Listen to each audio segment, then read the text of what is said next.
Alright, it's a great day. I welcome you to today's class. I'm Oluwatobi David Eson, and I'll be taking you on perennial problem of philosophy for today's class. Perennial problem of philosophy. I believe you should have watched the earlier videos that I dropped on the YouTube channel, and if you've not watched it, it's important that you go back to watch those videos because some of the things that are said there will be needed hence, and we might not be going back to them again at all. So it's very important that you subscribe to the channel so you get notification as soon as those videos have been dropped. And like I said, today we'll be discussing the perennial problem of philosophy. Now you might want to ask me, why does philosophy has perennial problem? If philosophy is the love of wisdom and people inquire so well in philosophy, why is it the case that some of these problems have not been solved? Why is it that we do not have solution for these problems? Well, the answer of why will be answered by you at the end of the problem. By the time we discuss the problem, then I will ask you what is the solution or which way out. Maybe perhaps we would have a new get here who will help us to solve one of the great problems in philosophy, or will help us to reconcile some of the differences we have in philosophy. But it's called perennial problem in philosophy because they are age-long problems that have been brought, that were championed, or our attentions were pointed to them by both the dead and living philosophers. So they are problems that have existed for long before my own existence, and might still exist long after my existence. So they are perennial problems. So in philosophy, perennial problems, we have problems that are epistemological. I told you what epistemology is already, so we won't be going back into what epistemology is. That's why it's needed that we watch the previous video. We have a metaphysical problem and we have ethical problems. So each, only logic does not have perennial problem in philosophy, but we have perennial problem in epistemology, we have perennial problem in metaphysics, and we have perennial problem in epistemology. These problems are a bit much, but then for the purpose of this discourse, we will be streamlining to one or two problems per section so that we'll be able to understand them properly. So under epistemological problem, the first perennial problem we'll be discussing is the skeptic challenge. The skeptic challenge, that is skepticism. The skeptic challenge. You know, the skeptics, like I said in the previous video, that the skeptics are of the opinion that we cannot know anything for certain, that we cannot have concrete knowledge that is universal, that is unchanging, and that is eternal. That what we can only have are mere beliefs and opinion. And one of the skeptics will say man is the measure of all things. That is Protagoras. They will say man is the measure of all things. Of things they are, of things they are not, they are not. That means if you say you see Ojo coming, you are the measure. Of things it is. So if at the end of the day it is Ojo that is coming, no problem. If you say 1 + 1 = 2, no problem. You are the measure of all things. So another man can tell you that 1 + 1 = 1, most especially in your churches and in your mosque. They will always tell you that 1 + 1 = 1. So you know it has created the problem of universality of knowledge, even within the mathematical realm, where you say 1 + 1 = 2. If you say 1 + 1 = 2 in mathematics, someone in US will tell you yes, it is true that it is 1 + 1 = 2. But when you get to the church, if you tell them, or the mosque, if you tell them that 1 + 1, they tell you 1 + 1 is equal to what? It is equal to 1. So that is the problem of the skeptics. They believe that we cannot have what we call the concrete knowledge. You cannot have a universal knowledge as such, like that. And I told you we have their proponents, a quite number of them. We have Protagoras, who said nothing exists. Man is the measure of all things. Of things they are, of things they are not, they are not. And we have another man is by name Georgias. You might not be needing those their quotes anyway, but I'm just making mention of it so you'll be able to understand the concept very well. Georgias said nothing exists. If it exists, it cannot be known. If it can be known, it cannot be communicated. What does Georgia mean by nothing exists? He said nothing exists at all. But if you claim that you know what exists, that thing cannot be known. And if you claim that you know it, it says it cannot be communicated. And at the point of communication is where we have the skeptic problem. A serious problem that you yourself know that there is an issue with it. And for instance, now let's take for instance a chalkboard. A chalkboard, you say, I know that this thing is called a chalkboard. Another person will say, I know that this thing is called a blackboard. Another person will say, I know that this thing is called board. At the point of communication, we are communicating just one thing in diverse way. So what is that thing really? That is the problem. What is that thing really? Is it a chalkboard? Is it a blackboard? Is it just an ordinary board? Is it planks put together? Is it a writing material, a writing tool, or what? So the problem of interpretation or communication bears that of Georgias. That even when we claim to know, we would communicate it differently. We would have different idea, different mode, different methodology in communicating that thing we call the universal knowledge. And since the communication is different, it means the interpretation will definitely be different. I don't know if you are getting my point. Since the communication is different, that means the interpretation will be different. When I see something and I call it a chalkboard, what I have in my mind, that this thing being called a chalkboard, the interpretation I have in my mind is quite different from someone that calls it just a board. We are perceiving it from different perspectives, and that is why we are not giving it the same name. So they believe that everything we call knowledge are subjective, they are mere opinion, and they are mere what we call thoughts. And we cannot really have a universal knowledge or unchanging. Earlier I made mention of what we call the shape of the earth, where some believe that the earth is flat, and now we have the opinion that the earth is what? Spherical. Now the first question you ask in knowledge is, once knowledge changed, it means the previous knowledge was never knowledge in the first place. I don't know if you are getting the point.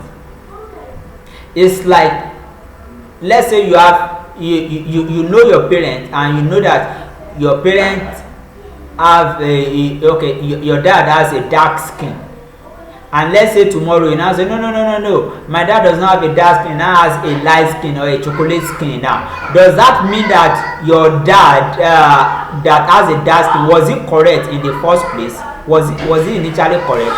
So those are the critical issues we treat in skeptic problem. So away from this, those that came on board and challenge the skeptics, I see, guys, we can know some things for certain, and we can know them universally, and they won't change. That what you think we do not know for certain because you do not follow some process of knowing. And those that came on board, we have the first set of guys who are the empirics. That said, see, come on guys, yes, we know that things cannot be known for certain, but then if you follow the process of sense experience, let's say things that you can see with your eye, that you can smell with your nose, you can listen to that sound, you can taste something, and you can feel with your skin, that how do you say you do not know it, that these things are sure, these things are certain, and they believe that what experience happens to be the bedrock of knowledge. And in the previous class, I think I made mention of the three major empirics. I told you about George Berkeley, David Hume, and John Locke. And I told you that John Locke talked about what we call the tabula rasa, that the mind of man at birth is a blank slate or a clean slate. Now, so the three of them are of the opinion that, see, once we have experience, then it is the bedrock of certainty of knowledge that is unchanging. So it is believed that those that said the earth was flat, then they could not see the earth or the shape of the earth with their eye. Maybe they just assumed, and so they are the opinion that now, since we've been able to see, I'm just making that as an example, since we've been able to see with our physical eye that the shape of the earth is spherical, now we can concretely say that we know that the earth is spherical. But then there are problems with the empirists. You have the problem, like I mentioned earlier in the previous class, the problem of illusion, the problem of hallucination. Sometimes you think that your friend is coming, and moving close to that person, you discover that, oh, well, it's not your friend, it's just a mistaken identity. And sometimes you think you hear a sound, and at the end of it, you discover that, wow, you didn't really hear anything. And I made mention of when you are traveling and you see a mirage on the road, like there is water ahead of you. So I mean, these challenges of empiricism, we still have the problem that how do we now know for certain, since our experience at times could be deceptive. For instance, if you put a bowl of water outside and there is sun, if you dip a stick into it, when you look into the water, it appears as if the stick is bent, but the stick is not actually bent when you remove it. So it's still it's a challenge. So if our sense experience could be deceptive at some point, could be doubting at some point. And you know, the problem of epistemology is once there is a doubt in one aspect, it affects the total aspect. So if you say I can know something via sense experience and it will not change, and we have the possibility that my eye could mislead me at some point, or my ear could mislead me at some point. So what is the guarantee that at that point that I say my eyes is not misleading me, that my eyes is actually not misleading me? What is the guarantee? What is the certainty? Let me just give you an example of something about epistemology and how difficult this knowledge basis is. You know, while I was an undergraduate, I happened to be the course rep of a particular course, and I was told that I should always take the attendance and make sure that students make 70% of attendance. And if they do not make 70% of attendance, then they won't be able to write the exam for that particular course. So by and large, I computed it. I computed the attendance and I submitted to the lecturer. And I made just one single mistake. One guy who attended the class during that semester for 4 times, I made a mistake that he attended the class for just 3 times. That means I skipped one, and you know what? It rubbished the entire attendance. Everything was nullified. Why? Because since I could make mistake in one, what is the guarantee that I have not made mistake in any of those others?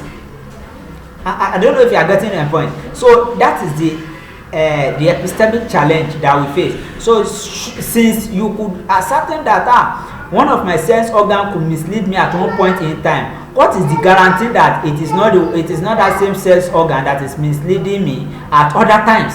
Are you getting the point? So the rationalists came on board to the rescue of the empirists, and they were of the opinion that, see guys, we cannot know things via sense experience, because this sense experience could be what? Could be deceptive. They could mislead us at some point. But we can know things via rationality, via our thoughts, via our thinking. Now, and at the point where we say things can be known via thoughts, via thinking, via rationality, then the problem becomes that who gave those thoughts? And some will tell us that we have all these innate thoughts, innate ideas, and these things are born with us. But how sure are we that they are not pigment of even our own personal doubt? Are you getting the point? That okay, I can know this through reasoning. That if I think about it, I can know what is true, or we can get true knowledge via reasoning. Is it in all cases or at all times that your reasoning is always justified? Have you not find yourself in a situation whereby you think about something, or you think that something will lead to something, and at the end of the day, the sequence of events change to something else? So these are issues that is it at all point that we can really justify our reasoning or our rationality to be what? To be correct. So I told you about the three rationalists. I told you about René Descartes. I told you about Spinoza, and I told you about what? Leibniz. So these three are of the school of thought.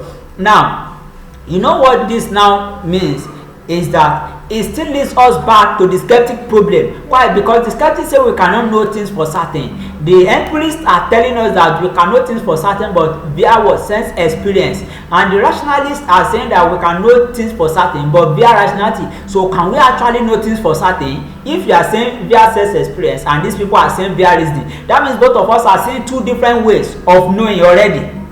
So can we have what we call a universal standard of knowledge at all? So we can't have it. So we are still returning back to the problem of what? The problem of skepticism.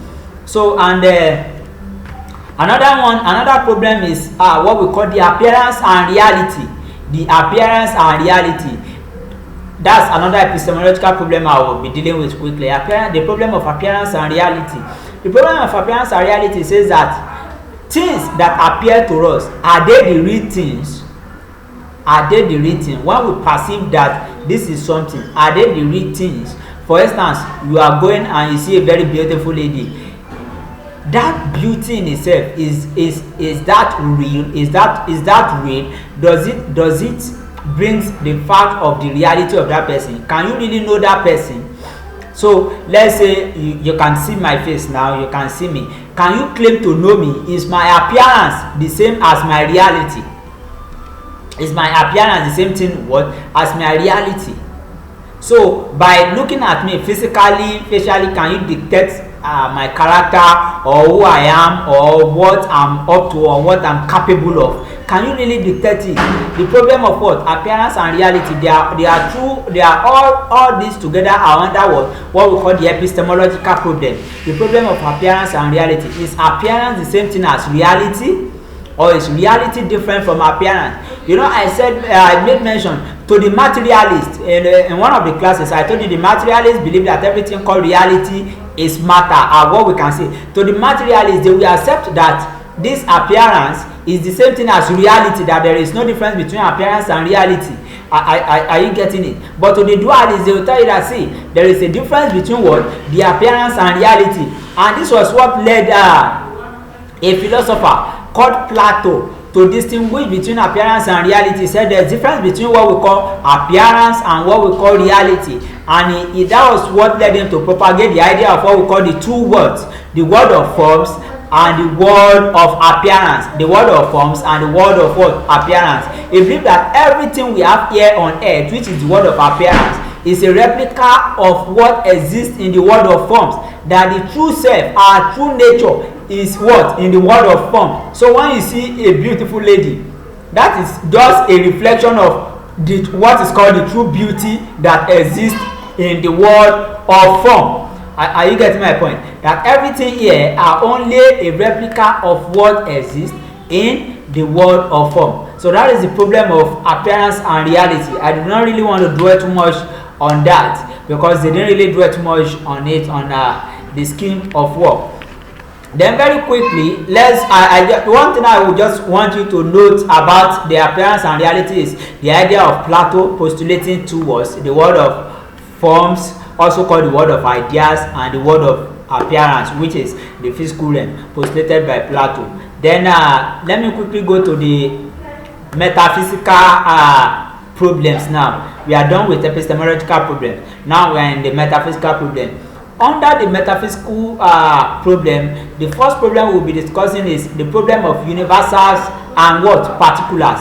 The problem of universals and particulars. Does things exist universally, or they exist in a particular thing? You know, I told you the meaning of metaphysics. Metaphysics deals with the nature of reality. So we won't be dwelling more on that. I already discussed what metaphysics is all about earlier. So when you say some things, things that exist, do they exist universally, or they exist in particular thing? And what are these things that we are saying? We are talking about the idea of justice, the idea of beauty, the idea of whiteness. Do they exist universally, or they exist in particular thing? Can you say that, okay, justice this is the thing called justice, and we can bring everything, we can relate it to justice. This thing, for instance, when someone perform an act, you can say, okay, this one looks like a just, this one looks like justice. This is the real justice because it exists. Does justice exist universally? What we call justice, does it exist on a universal basis? That when we say that this is there a universal status quo to measure justice, that this thing is justice, or they just exist in a just act, that when we see someone perform an action, we say, this is a just act, or this person has done justly? Or rather, is it the case that what we call justice exists independently of those actions or those objects at all? So can we define justice outside of a just act? Can we define justice outside of a just act? That justice is this and this, outside of someone that has performed an act. Can we define whiteness? When we say something is white, can we define whiteness outside of a white object? Are you getting it? So do they exist universally, or they exist in particular things? So can we have a concept or a definition of whiteness outside of laying emphasis to an external object that has the quality of being white? So those are the issues we have under what? The universals and particulars. Then another problem under this is what we call the mind and body problem. The mind and body problem is a big metaphysical issue. It's a big metaphysical issue, and it has been a perennial problem since time immemorial. The mind and body problem is that, is the mind different from the body? The mind, is it what? Different from the body, or is the mind the same with the body? So when you say, my mind is not there, is it the same thing with your body? And if you say your mind is different from the body, where is your mind? Where can we locate your mind? That entity called the mind, where can we locate it in the human body? Scientifically, we've not been able to get any part of the body or any aspect of the body that we can lay claim that, this is what we call the mind. And at this point, we'll be relating the mind to what we call what? The human soul. Is the body, is it different from the human soul? If they are different, where can we find the human soul? Where? Which part can we find the human soul? If you tell us that the human soul is a spiritual entity, how does a spiritual entity relate with a physical entity? At what point? What is their meeting point? When you say something is a spiritual entity, that means it can be held, it is a bit abstract. So at what point does this abstract entity clinch with this physical entity? At what point? What is the modality of them clinching together, coming together to relate? How possible, how tenable is it that an abstract entity that you can't feel, you can't touch, clinch up with a physical entity and influences the action of that physical entity? How well can you say your mind influences your action? So we have various school of thought under this. We have the modern school of thought, who have the opinion that there is nothing called the mind, that all we have is what? The human body, and everything we attribute to the mind are not existing. The modern school of thought believe that man, most especially the materialists, they have the opinion that everything we call the human person is made up of what? Matter. So by implication, what we mean is that the mind or the soul does not exist. And we also have the dualists. We have the dualists who have the opinion that, see, we have the mind and we have what? The body. And by implication, one of the dualists happens to be the man we call René Descartes. René Descartes is of the opinion that the mind is quite different from what? From the human body. And by implication, he said the mind and body relate or interact, they meet in the brain, in where he calls the pineal gland. He said they meet at the pineal gland in the brain. And you know, when they called scientists to carry out an operation, they said, okay, when they carry out an operation on the human brain, they got to the pineal gland. So now it's now a point for Descartes to come and pick where is the mind, which one of these part of the brain is the mind. And we know the body already, but which one is the mind? You can't prove. He couldn't prove that okay, this is the entity called the mind. Are you getting my point? But they believe that the mind and body exist separately. So a lot of school of thought has come up to challenge either in support or against the idea of the mind and body. We have what we call the occasionalist theory by Malebranche. Malebranche said, see, the mind and body exist independently, that they are like two different separate entities. But he said at the same time the mind and body interact with each other, and he used what we call the clock, two wall clocks now, to explain his idea. You know, when you set an alarm for, let's say, 4 o'clock in the evening for 2 o'clock, you know, both of them are working separately, but once it's 4 o'clock, both of them will start beeping for alarm that it is 4 o'clock at the same time. So he explained that is the interaction between the human mind and what? The human body, that they exist separately, but God has occasioned them, God has programmed them to work harmoniously. That it is God that occasioned them to work harmoniously. That's why we call it occasionalism of what? Malebranche. He believed that the mind and body has been programmed by God to work harmoniously separately. So, but there are criticisms on that. You really do not need to dwell on those criticisms. It's not for you, it's for full philosophy student. Now you just need to have the idea of what Malebranche has said. Then we have what we call physical parallelism. Physical parallelism of Leibniz. Leibniz used the idea of multiple clocks.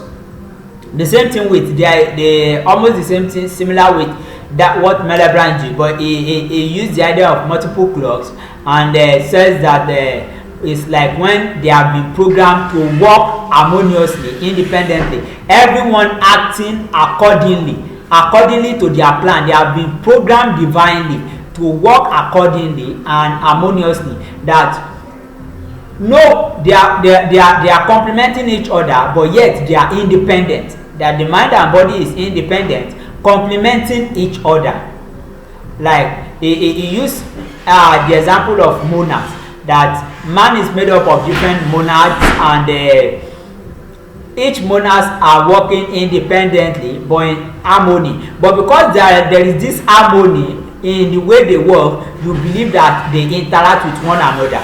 Are you getting my point? But in the true sense of it, they do not really interact with one another. It's like when you see like 10 or 50 work clock beeping alarm at the same time, you want to believe that maybe they interact with one another. No, but they did not interact with one another. The way they have been programmed, they work harmoniously to get results. So when you see results at some point, it's not as if the mind and body interacts with one another. It's just based on the way they have been programmed. We call it what the Leibniz physical parallelism. Then we have another school of thought. We call them the epiphenomenalism. They are the opinion that, see, it is the physical body, the physical entity, it is the body that affects our mental state, and not our mental state affecting our physical body. They believe that it is what the muscles contraction in our body, the result of things we feel that happens to us, that affects our mental state, and not that our mental state affects our body. That is not our mind that affects how we act or how we behave or how we interact, but rather it is our body that influences our mind. So when someone pinch you or use a needle to pinch you, you know, you react immediately. It affects your what we call mental state. Why? It is your body has felt the pain, and it is the pain that your body has felt that has affected what? Your mental state, that either propel the anger in you, or propel maybe sorrow, or for you to cry, all those stuff. So we have the epistemologists that discuss about that. And also lastly, we have for those we call the central state materialists. They believe that the human mind is epigrammatically the brain. That means there is nothing called mind. Every attribute that we associate with the human mind is the function of the brain, is the doing of the brain. There is nothing called the mind, and by implication there is not. And when you say the mind, when we are talking about the mind, we are talking about a spiritual entity now. Are you getting it? Something we cannot see, something we cannot touch, something we cannot hold. So there are the opinion that this thing called spiritual mind does not exist. Anything we say that it is our mind that has done it,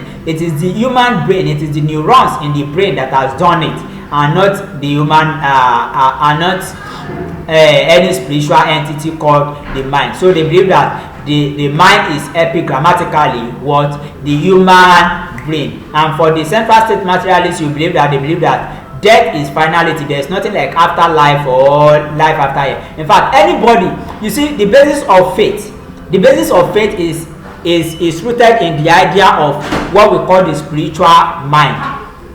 Either the spiritual mind or what we call the soul. Whether you are a Christian, you are a Muslim, you are a traditionalist, or whatever religion you belong, the basic of faith is rooted in this idea of mind.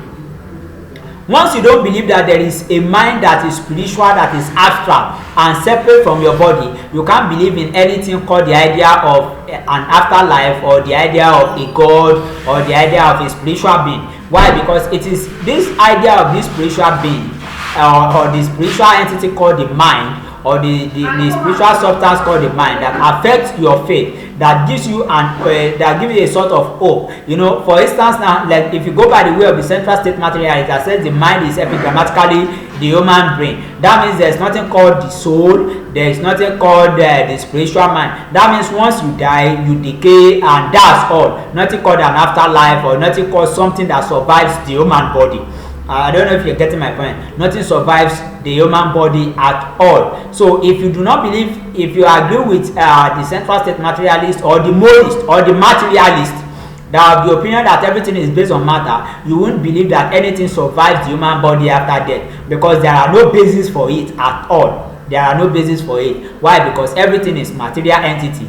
The central state materialist said the mind is the brain, and we can see the brain, we can feel the brain, we can perform operations on our brain and different things like that. So that is the problem of mind-body problem. You see, up to now we can't still reconcile it, because we do not know the solution to that problem. Do we have the mind? And is the mind separate from the body? If the mind is separate from the body, where can we find the mind? Where can we locate the mind? How? And if we can locate the mind, how does the mind, which is a spiritual entity, relate or interact with the body, which is what? A physical entity. So those are the problems. Then the last metaphysical problem that I will be discussing is what? The problem you people have all tagged with philosophers with, and it is called the problem of what? The existence of God. The existence of God. Quite alright, your religious underpinnings, your religious belief will want you to start popping out questions that how will myself say that God does not exist? I have not told you that God does not exist, and I've never at any point said to any student that God does not exist. But then you need what we call a justification to what? The existence of God. Yes, your religious books could have provided you with so many reasons for the existence of God. Quite alright. But here we are doing philosophy here, and we are interrogating those proofs within your religious book, those proofs that you think and you held sacredly about the existence of God. So now, does God exist? That is the question. Does God exist? I know we could have a chorus answer of a yes, that God exist. Now, this is the further question I will prepare to you. If you say that God exists and it is a yes, remember I told you we are doing philosophy here, and so you don't have to attach too much of emotions to it. You don't have to attach too much of emotions. It's just interrogating. Now, if God exists, what form does it take? What form does God exist? Does he exist in form of water? Does he exist in form of human being like us? Does he exist in form of fire? What form? What form does God take in his own existence? Like, have you seen God? Have you seen him? Those are the questions I would ask you. Have you seen him? And also, if you say God exists, which of the God exists? Let's be factual now. Which of the God exists? Because I know the Christian believe in a God, the Muslim believe in a God. I know the traditional worshippers, those that worship Ogun, Shango, Oya, they also believe in a God. And the Buddhists have their own conception of what? Of God. The Taoists, the Confucianists, the Asian tigers have their own conception of God. So which of the God exists actually? Do we have one God, or we have many gods? Or we have two? Those are the questions. Now you might want to tell me that we have one God. You might want to tell me that what? We have just one single God. But if we have one single God, why are people approaching him in different ways that looks as if it is against his own original way, and he still answer? Now you get the point now. We have one God, and killing, spilling of blood, or doing all these rituals to the Christian God is an abomination, and it is something that is wrong. Am I get? And to Islam, I believe it is also something that is wrong. When you spill blood, when you make rituals, you do what is called ebo in Yoruba tradition. Like you make sacrifices. You believe that it is wrong. Are you getting it? To those two religions, that those things should not be so. Now, and within the aspect, you discover that those Shango Ogun worshippers that go ahead with this process, they get answers to their prayers, to their petitions. They get answers to it. They get results. The Christians that go ahead to pray in their own manner, they get answers to it. The Muslims that go ahead to pray in their own manner, they get answers to it. How come one single God is answering them, the three of them, who in such a way that the way they are approaching him is against his original nature according to one particular religion? The way the Shango worshipper is approaching God is against the nature of God to Christian and Muslim. They are infidels to Christian and Muslim. So how come that God, if we have one single God, how come that God is answering them? Or who is answering them? Who is answering them? How come they get answers to their prayers and their requests? So those are critical questions we ask ourselves. How come that they have answers or they get results whenever they have their incantation, their concussion and everything? How come?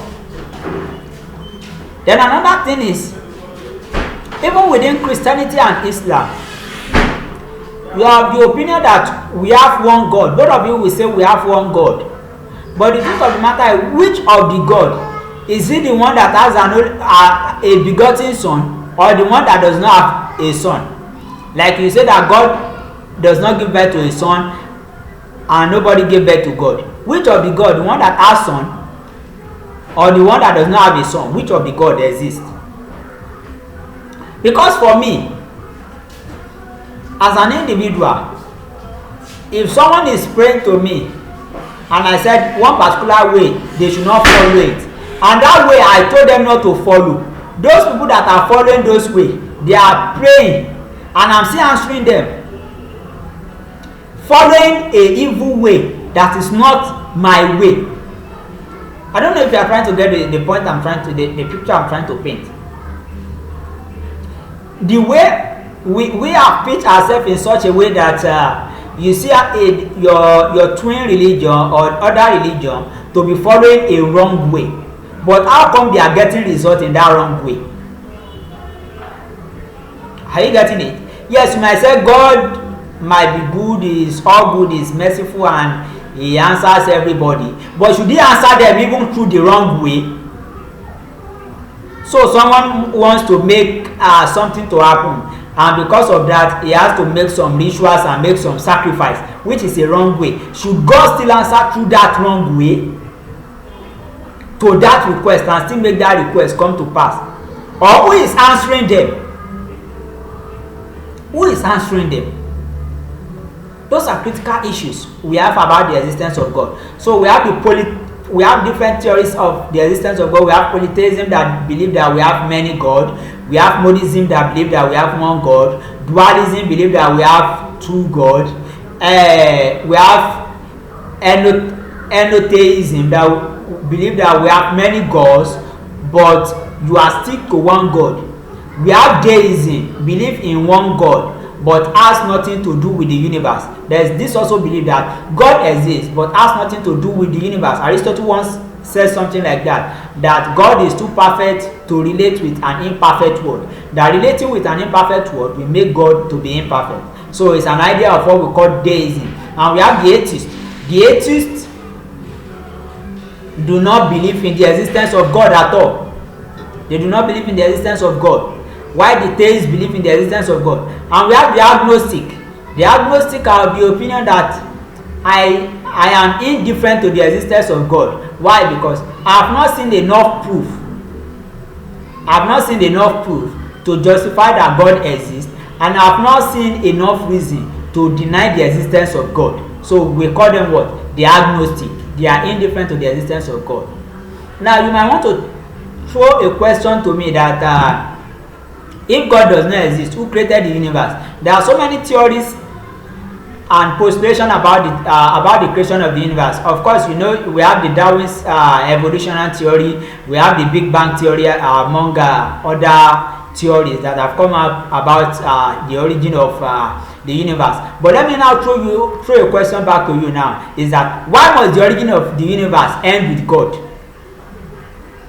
When you are praising the origin of the universe, that this one gave birth to this one led to this, why must it end with God? Why can't it end with something else from God? Why can't the universe be as a result of a mistake? We have Bertrand Russell who said the universe might have come up as a result of a mistake. It might have come up as a result of a mistake. Maybe 2-3 mechanical eruptions happened and react to each other, and something happened and things came into being one way or the other. So why must the cosmological argument about the existence of God, why must it end with God? Why can't it end with the devil? Why can't it end? Who told you that it's not even the devil that has created the universe? Or who told you that it is not one tree that is beside your house that is just looking at everybody silently that has even created the universe? Why must it end with an entity that looks like a being that has created the universe? Why can't it be that small stone beside your house that has created the universe? Why must it end with a God? I don't know if you are getting my point. Like I told you, this is just philosophy, and you don't have to attach anything emotional to it. We are just within the classroom settings of philosophy. So far from this is the problem of evil also. The existence of evil in the universe. One of the attributes of God is that He is all good, He is all perfect, all knowing, all this and all that. You have all the good attributes of God. But then, how does evil come to be in the universe? Why do we have evil in the universe? If God is perfect, where does imperfection come into being? Yes, you might want to tell me that evil came from Satan. But who created Satan? Who created Satan? That is the first question. Who created Satan? If Satan is the origin of evil, who created Satan? And by implication, you said God is all-knowing. So does that mean that God does not know that Satan will be evil when he was creating Satan? Does that mean that God does not know that Satan will be evil? Or when you create something to be good and perfect, can evil come out of perfection? So that means for Satan to be able to think about evil in the first place, that means Satan himself was not perfect and he was not created all good. That means God put an element of evil in Satan. So far away from that, let's leave the existence of God. I do hope you enjoy it. We are not atheists in philosophy, and we just interrogate those things you hold so sacred. It doesn't mean that we do not believe in the idea of God. Don't get it twisted. And it doesn't mean that we do not support the idea that God exists. But we interrogate more. And in interrogating it, it makes our belief grounded. So not all philosophers are atheists. And not all atheists are philosophers, like I've said. So let's leave the idea of God for that. Then the final problem is what we call the ethical problem. The ethical problems, I've made mention of it in the previous classes. How do we know what should be a right action? How do we know it? What should be a moral action? How do we know it? How do we determine if an action is good or if an action is bad? Is it based on social order? Now the society told us that this action is good. Should we follow it? Is it based on religious order that okay, our religion has told us that this action is good, so we should follow it? So those are one of the critical issues in ethics. I told you about the various ethical principles in the previous classes: utilitarianism, egoism, hedonism, situation ethics. So it is believed that as an individual, when you perform a particular moral act, you should be able to examine it that under the utilitarians will tell you that if the action maximizes happiness for the greatest number of people, then it is good. The hedonist will tell you that if it gives you pleasure, it is good. The egoist will tell you that if it satisfies you first, then it is good. Why the deontologists, that's those that go by the rule, will tell you that once it is by the rule, whether good or bad, it makes it good once you follow the rule. So with that, very quickly, I'll be coming to the end of the class for today. So if you have any question, again, you can ask me on 07039587205.